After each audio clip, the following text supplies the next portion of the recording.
άλλο δίκτυο. Σώπα μωρέ, θα τα καταφέρω.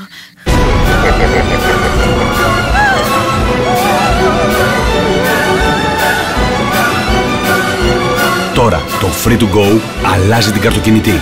Με μόνο 10 ευρώ σου δίνει 300 δωρεάν λεπτά και προς Wind και προς Vodafone και προς Cosmote. Free to Go. Μίλα άφοβα με όλα τα δίκτυα.